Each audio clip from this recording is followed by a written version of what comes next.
గొర్రెల స్కామ్ కేసులో రెండో రోజు ఏసీబీ నిందితులను ప్రశ్నించనుంది. నిన్న 6 గంటల పాటు 4 నిందితులను కస్టడీలోకి తీసుకుంది. విచారణ చేసింది ఏసీబీ. మొదటి రోజు విచారణలో కీలక అంశాలు రాబట్టింది ఏసీబీ.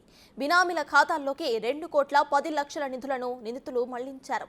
కాంట్రాక్టర్ మొయినుద్దీన్, పశుసంవర్ధన శాఖ అధికారులు కలిసి స్కామ్కు పాల్పడినట్టు ఏసీబీ అధికారులు గుర్తించారు. మాజీ మంత్రి తలసాని శ్రీనివాస్ యాదవ్, ఓఎస్డీ కళ్యాణ్ పాత్రపై నిందితుల నుండి వివరాలు రాబట్టింది.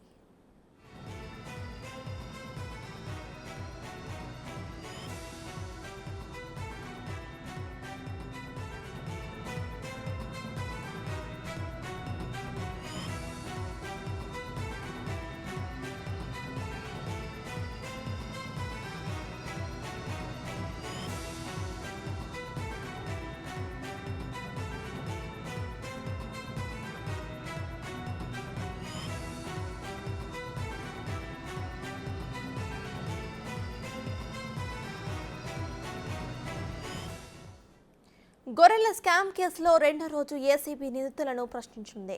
నిన్న 6 గంటల పాటు 4 నిందితులను కస్టడీలోకి తీసుకుంది. విచారణ చేసింది ఏసీబీ. మొదటి రోజు విచారణలో కీలక అంశాలను రాబట్టింది. బినామీల ఖాతాల్లోకి 2,10,00,000 నిధులను నిందితులు మళ్లించారు.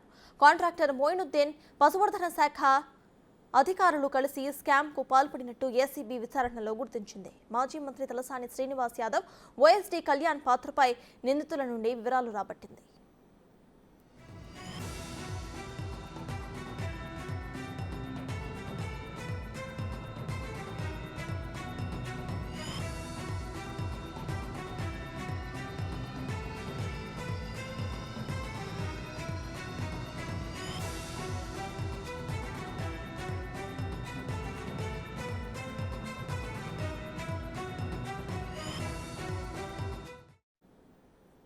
ఇదే విషయంపై పూర్తి డీటెయిల్స్ ను మా ప్రతినిధి సురేష్ అందిస్తారు. సురేష్, చెప్పండి, దీని గురించి అయితే మళ్ళీ విచారణ జరిగినట్టు తెలుస్తోంది. ఇక నిన్న కూడా 6 గంటల పాటు ఏసీబీ విచారణ చేసినట్టు తెలుస్తోంది గొర్రెల స్కామ్ విషయంపై. సో ప్రెసెంట్ దీనిపై మీ దగ్గర ఉన్న అప్డేట్స్ ఏంటి?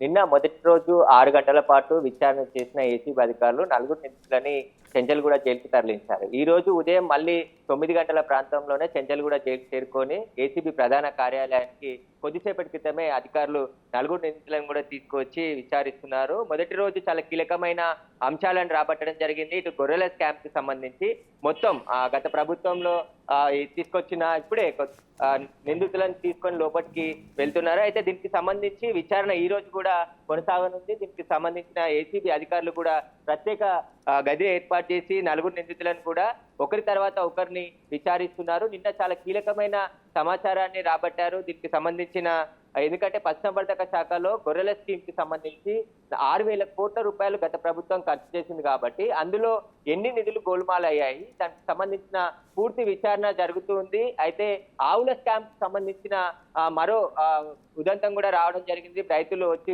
ఫిర్యాదు చేయడం జరిగింది. మాకు కూడా 3 కోట్ల రూపాయలు రావాలని చెప్పేసి ఏసీబీని ఆశ్రయించడంతో పూర్తిగా దర్యాప్తు కొనసాగిస్తున్నారు. వీళ్ళు ఏదైతే 2,10,00,000 రూపాయలను వివిధ అకౌంట్లకి మళ్లించారో, అకౌంట్లను ఐడెంటిఫై చేశారో, అకౌంట్లకు సంబంధించి బ్యాంక్ అధికారులకు కూడా ఏసీబీ అధికారులు లేఖలు రాయడం జరిగింది.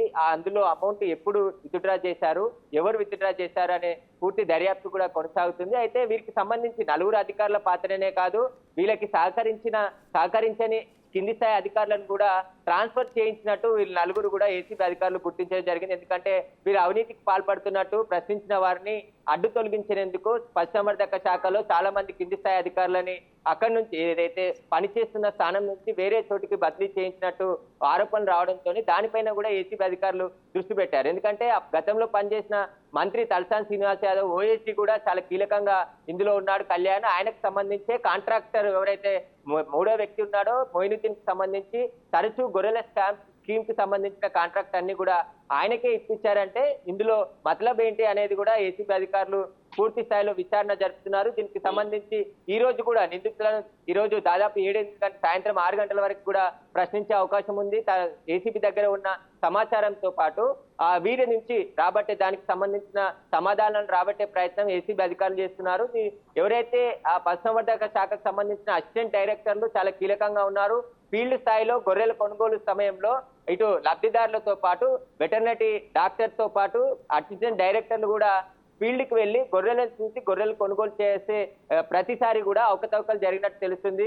ఒక యూనిట్ కి 1,50,000 పైన ఖర్చు చేసినప్పటికీ అందులో లబ్ధిదారులు 45,000 రూపాయలు డీడీ కడితే మిగతా 1,20,000 రూపాయల వరకు ప్రభుత్వం సబ్సిడీ కింద అందించింది. ఇక్కడే వీళ్ళు ఏవైతే నిధులు జారీ చేయాల్సి ఉంటుందో ఆ నిధులన్నిటిని కూడా గోల్మాల్ చేసినట్టు ఏసీబీ అధికారులు గుర్తించారు.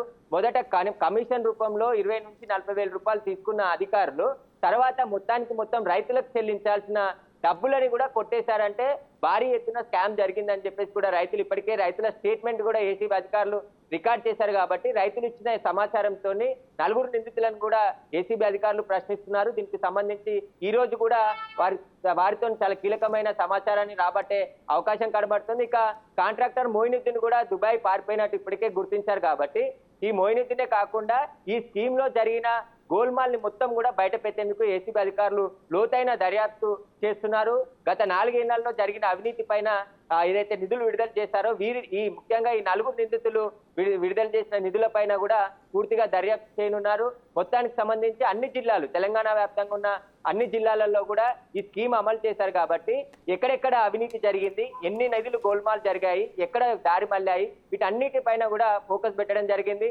ప్రభుత్వం కూడా చాలా సీరియస్ గా ఉంది. కాబట్టి స్కీమ్లను స్కామ్లుగా మార్చిన గత ప్రభుత్వంలోని అధికారులు అదేవిధంగా నాయకుల పట్ల కూడా కఠిన చర్యలు తీసుకుంటామని చెప్పేసి ఇప్పటికే ఆదేశాలు ఇవ్వడంతో ఏసీబీ అధికారులు దర్యాప్తు వేగవంతం చేశారు. దీనికి సంబంధించి ఎందుకంటే పాడి పరిశ్రమలకు సంబంధించిన ఆవుల కొనుగోలులో కూడా అవినీతికి పాల్పడ్డారంటే వీళ్ళు పశుసంవర్ధక శాఖలో ముఖ్యంగా ఫైల్స్ కూడా మాయం చేశారు. ప్రభుత్వం మారిన వెంటనే పశుసంవర్ధక శాఖ డైరెక్టర్ ఆఫీస్ లో కొన్ని కీలకమైన ఫైల్స్ ని ఆటోలో తీసుకెళ్లి తరలిస్తుండగా ఓఎస్టీ పైన నాంపల్లి పోలీస్ స్టేషన్ లో కేసు నమోదైంది. రెడ్ హ్యాండెడ్ గా పట్టుకోవడం జరిగింది. ఇప్పటికే కొన్ని ఫైల్స్ మాయం చేసినట్టుగా ఏసీబీ అధికారులు గుర్తించారు. ఉన్న ఫైల్స్ ని తీసుకొచ్చి ఎంక్వైరీ చేస్తున్నారు. ఈ స్కీమ్ కి సంబంధించిన పాత్ర ఎవరెవరిది ఉంది, రాజకీయ నాయకుల పేర్లు వస్తున్నాయి. కాబట్టి అప్పుడు ఈ కాంట్రాక్టర్లకి రాజకీయ నాయకులకి అధికారులకు మధ్య ఎలాంటి లావాదేవీలు జరిగాయి, వీటికి సంబంధించిన కాల్ డేటాను కూడా పరిశీలిస్తున్నారు. దీనికి సంబంధించి పూర్తి విచారణ కొనసాగుతుంది. కాబట్టి దర్యాప్తులో అన్ని విషయాలు బయటకు వస్తాయని చెప్పేసి కూడా అధికారులు చెప్తున్నారు. ఈ రోజు కూడా